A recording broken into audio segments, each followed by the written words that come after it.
Hello, and welcome to another episode of Dire Consequences.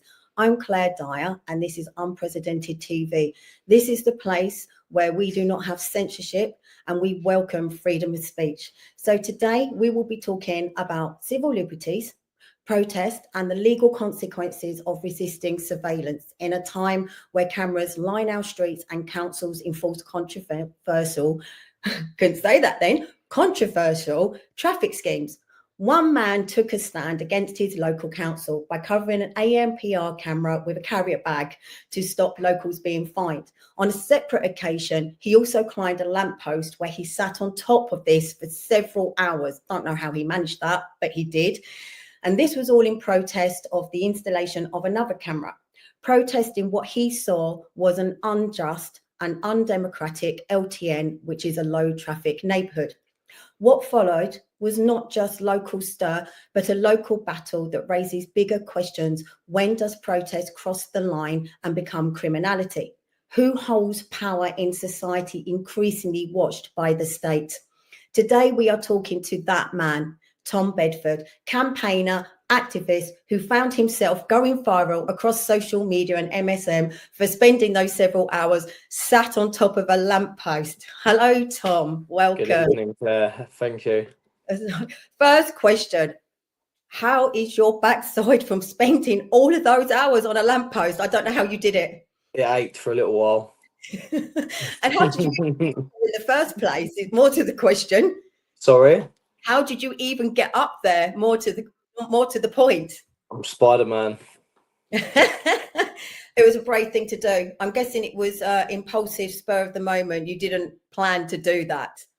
I didn't know. I was passing through, obviously, and I saw them putting the cameras up. I'd been there protesting. I couldn't be there that day because I was working, but I happened to be passing through and saw them putting the camera up. And I thought, no. So I climbed up and made a stand. So what was it that actually made you decide to take action against this? Tell us a little bit about the story behind this. It's just getting worse and worse everywhere. More and more rights being taken away. I was financially crippled by ULEZ, having to get a new van and things like that. And that battle is just lost around here. There's cameras everywhere. No one seems to care too much about it. I was out sort of doing my thing around the early days of that, and that seemed futile after a little while. But when I saw that camera go up on Abbey and Pincock Road and that road closure, it was like, I use that road regularly, and it's like 20 minutes around the block each way. So you're adding up to... Where exactly is this? Merton. So yeah, it's just sort of behind South Wimbledon Station. Okay, so I understand that they put this LTN and it's still in public consultation. Is that correct? Yes, it's in consultation. It's between 6 and 18 months of statutory consultation. The earliest statutory consultation period was 6 months, which ends on the 14th of September. So how did it all start then? Because I understand it started with local residents and people like yourself actually just holding boards to start with and, blocking the camera. Yeah, so I just met up with another Tom down there on day one, and we turned up with a telescopic pole. I had put some cardboard on a telescopic pole the night before. I was pacing up and down my living room, annoyed at what they were doing. Put some cardboard on a telescopic pole, turned up there the next day, and yeah, we just obstructed the cameras, and then it grew. Obviously, the man there in the picture now, that's Will, another gentleman from the area who came along. And then, yeah, there was loads of the community involved throughout the early days when the cameras were up.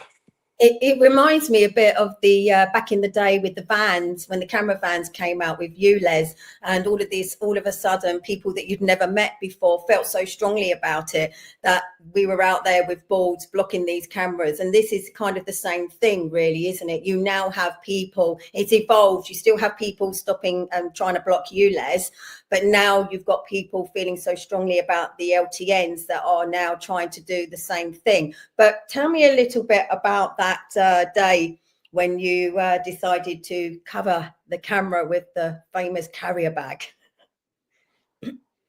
Yeah, someone else had covered it up, and I heard it had been uncovered.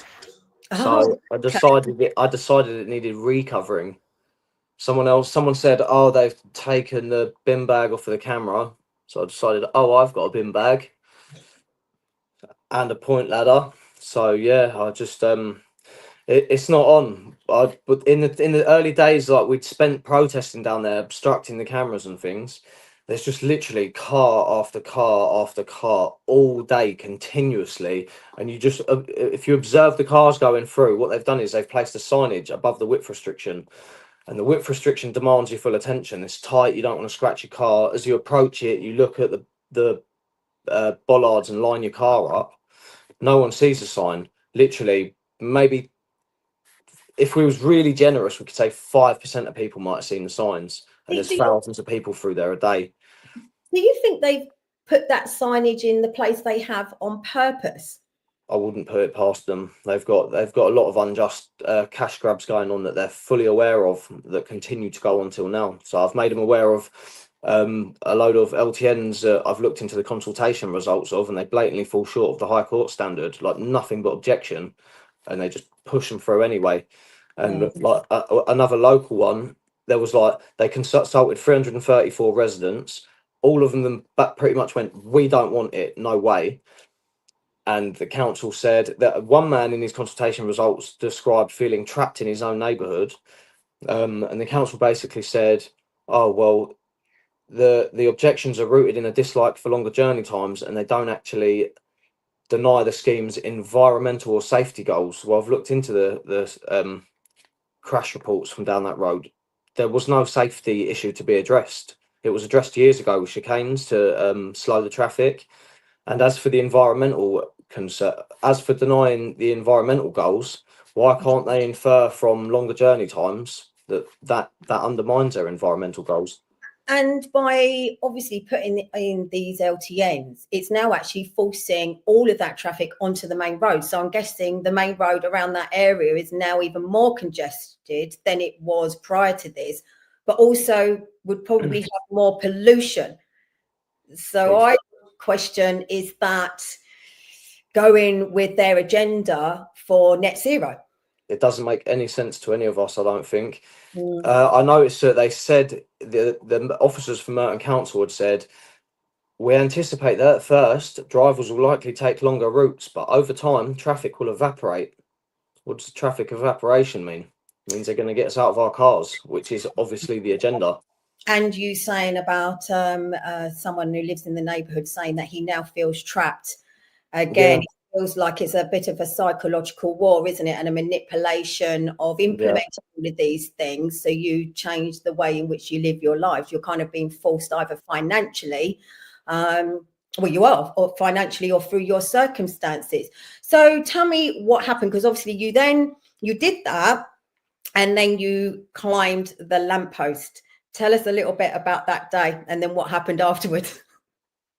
I'd just been out working, and I was just passing through, and I saw them there about to put the cameras up. They'd already put one up across the road, I think, and I saw the cherry picker literally getting into position next to the lamppost, and I was just like, I've been down here protesting and blocking the camera on that was already up, one of the cameras that was already up. And I'm like, I've only got so many telescopic poles.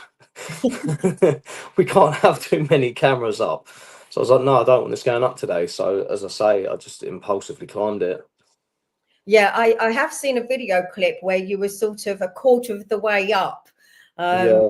I guess it was just your intentions to block them, and it seemed like that wasn't going to work. And yeah, I think impulse took over. And how many hours did you actually spend up there? 7. 7 hours, honestly. I mean, I have to take my hat off to you. I mean, I can stand on the side of the road for a few hours in, horrendous weather conditions. But I could not, there's just no way I could do that. We're seeing the picture now. I mean, that's when it was starting to get dark. And what time was it that you actually came down? Or they coerced you down? Or did you just decide to come down? I think, yeah, I decided to come down once. I think it was about 7 p.m. or something. I thought the cherry pickers gone home for the night now. They're not coming back. So yeah, I said, yeah, all right, I've had enough. I'll come down. Right. So now tell us what happened after that. When I came down, I was arrested. There was like 6 different charges. There was a local lady who didn't like my pot. I swore on Facebook leading up to it. One of the so one of the charges was public order from her, but she only submitted screen recordings from Facebook. Another charge was malicious communications, basically saying "F you, Merton Council." Okay. And yeah, there was a few more. I can't think off the top of my head at the moment. There was actually there So was what six. do people think? I gather there's a bit of a general consensus around that area about Merton Council right now. Absolutely, yeah. I got You, a lot. you just happen to vocalize it. Yeah, exactly. I'm just saying what it was on everyone's mind. So your charges were initially what were your, Public order, malicious communications, criminal damage. I think. what was the Go on. criminal damage for? Oh, there was an attempted criminal damage. That's what the charge was at first for putting the bag over the camera.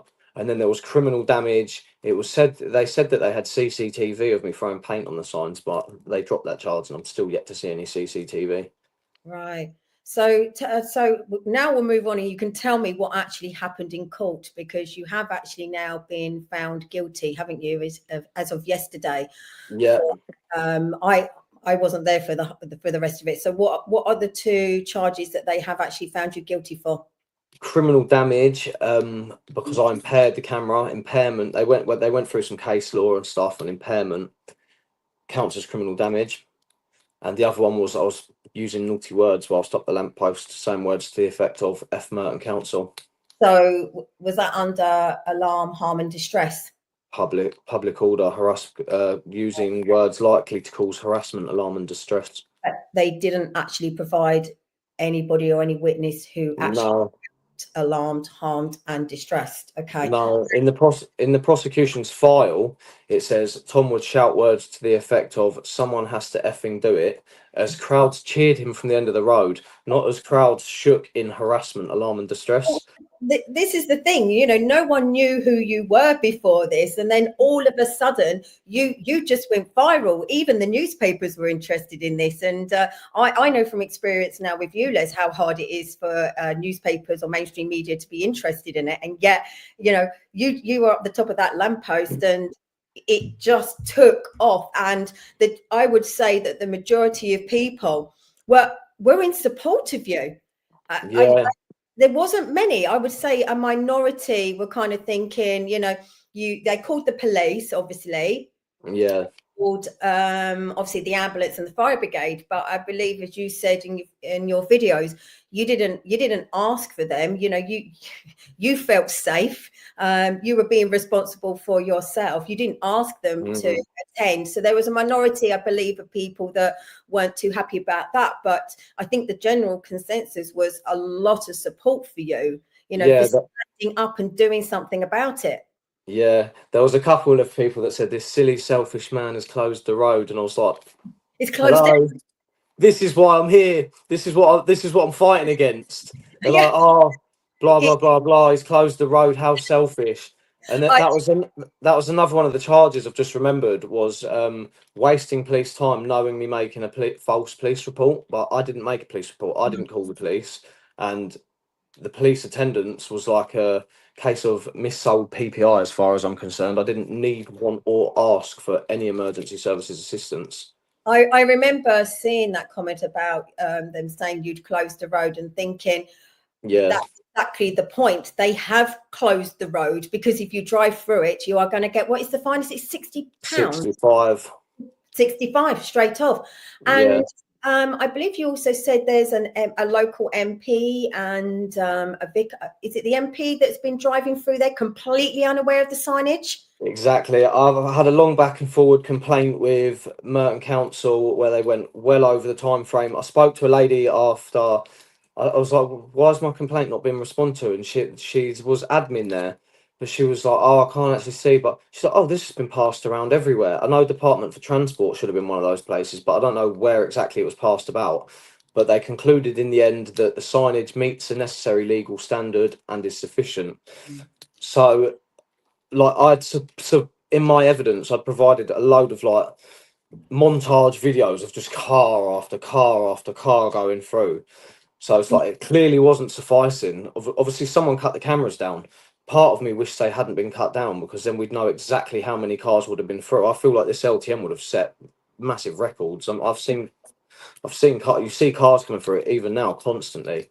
Well, But you're aware that Dulwich obviously won their legal battle on their LTN, and I think not long after, the residents, was it in Brixton, I believe, were out campaigning and blocking of a local LTN. And I was thinking, you know, this could actually take off, couldn't it? In the same way it has with ULEZ and the blockers that are still out there, still fighting this 2 years down the line. It kind of feels that the LTNs are the next step, really, doesn't it? if You know, there's any justice, this will be uncovered as a massive scandal one day. what I'm just going to go back to the bag over the camera. So they classed that as criminal damage and found you guilty of that because it had impaired the camera temporarily, but there was no damage to the camera. No, just impairment, and it's funny because like members of the public and things. We started getting bits together of all the enforcement officers taking the mick out of us, and like there was one where the enforcement officers just sat completely obstructing the whole pavement down this man's road, and he's just sitting there on his mobile phone. So he's impaired the pavement. Does he criminally damage the pavement, or does it only count when we do it to the state and not the other way around? Yeah.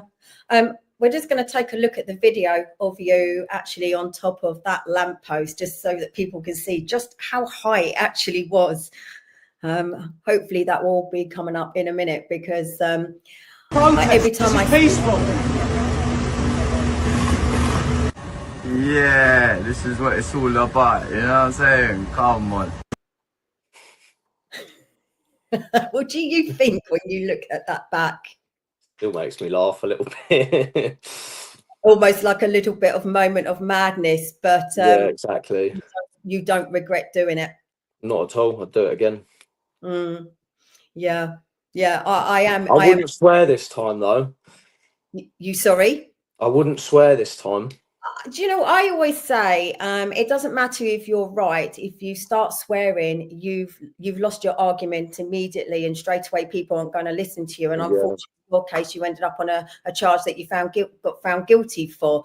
To be honest, I personally find the whole thing ludicrous. You know, we've only got to look at the judiciary system, and you have other people like well-known presenters getting 6 months suspended sentence for you know, porn images of children, etc., and everyone's very aware of that.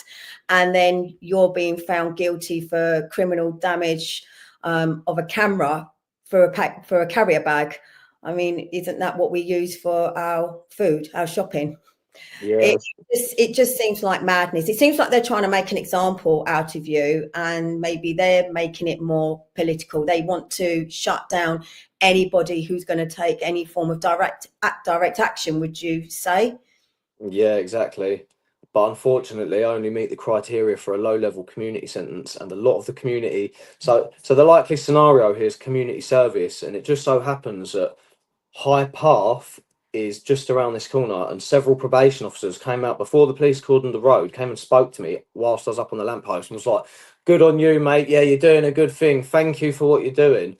So, and now they want me to go to a pre-sentence report with that same probation, who have likely been enjoying the road still, or if not, are wound up that they're not, because they know how nonsensical the road closure is. So I imagine I'm probably going to get a good pre-sentence report. And if community service is on the cards, which it is, a lot of the community consider what I've done a service. So, did you think about the legal risks before you did this? No, not entirely. No, not really. No. Are you quite an impulsive person? Yeah, I'm quite ADHD.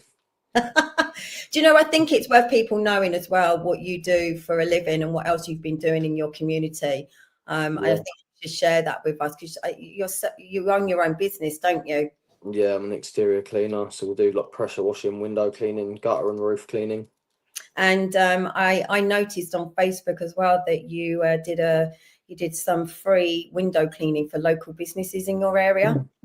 Oh yeah, that was local. I see the guys' shop had been pressure washed on Easter Monday, was it? And yeah, it was Bank Holiday Monday, and I had all the bits in the van. He's like sort of only round the corner, so I was like, oh, I'll come and get that for you, mate. No problem.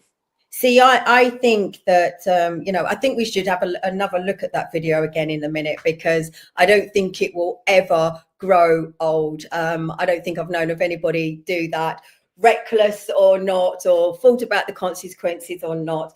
You seem like somebody who is very community orientated and minded and wants to do the best. Protest, this is peaceful.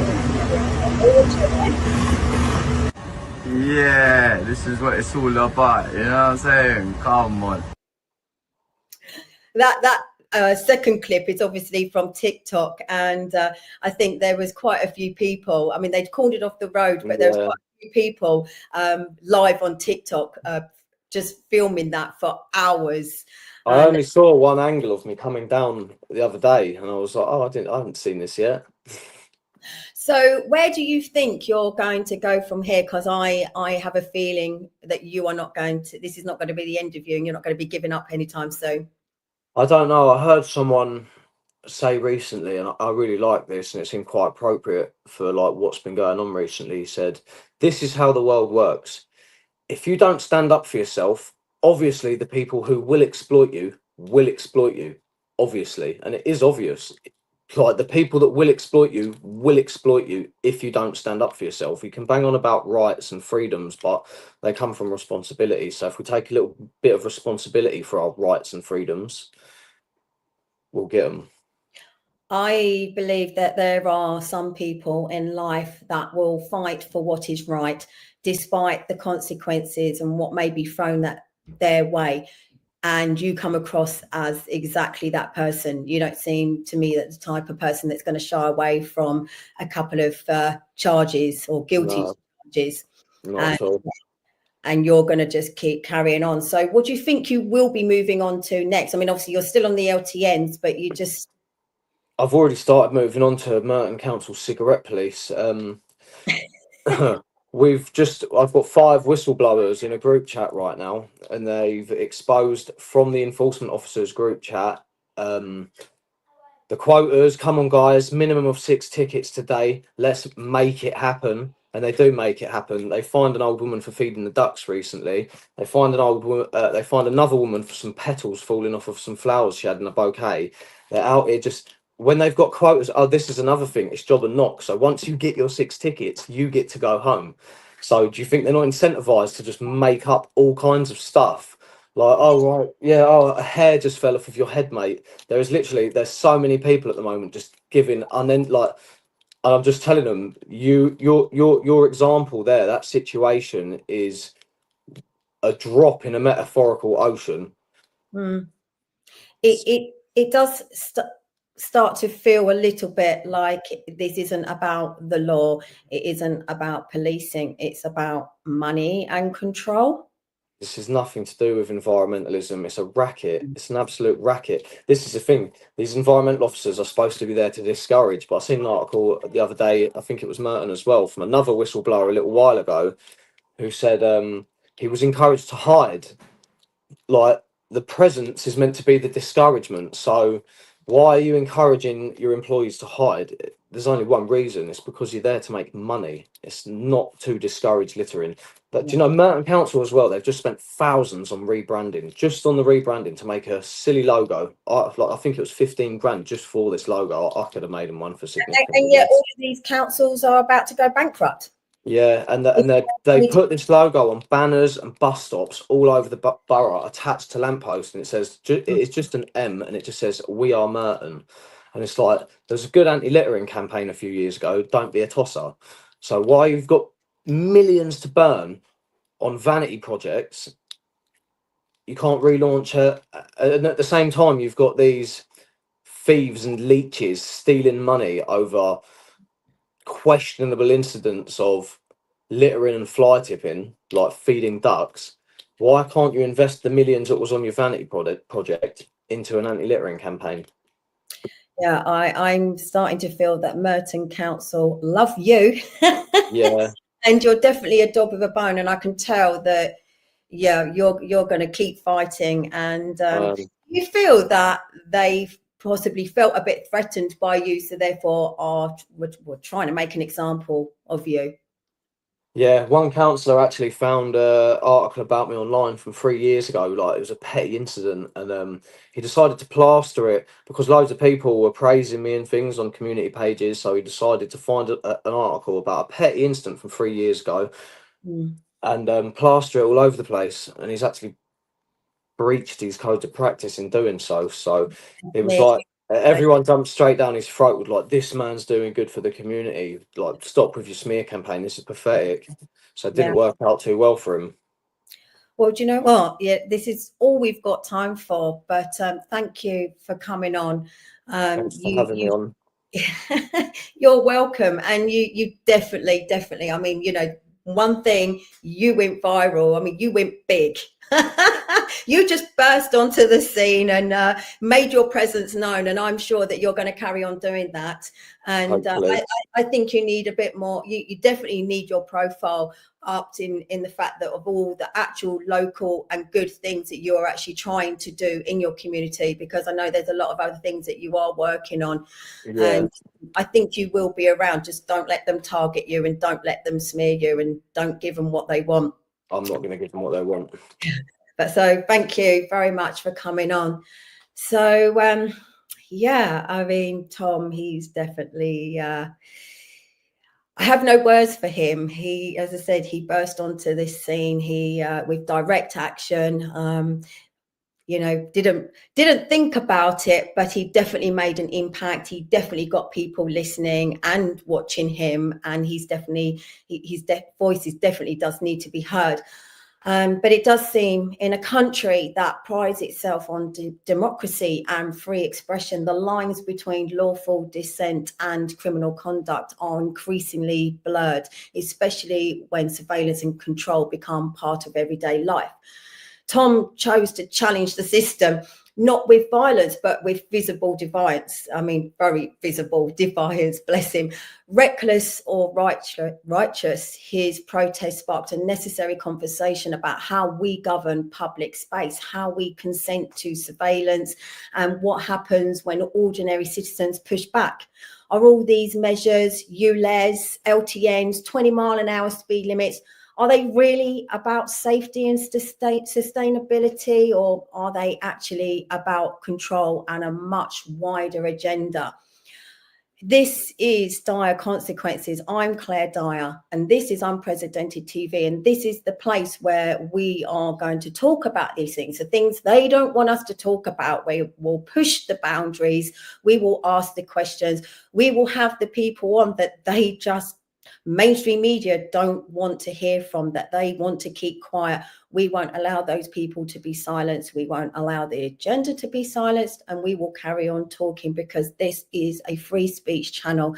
So please tune in to me and the other shows that are coming on Unprecedented TV. Is a new channel, so it's building itself up, but we welcome everybody here who wants to hear free speech and hear from the people they are trying to silence. Thank you, and goodbye for now.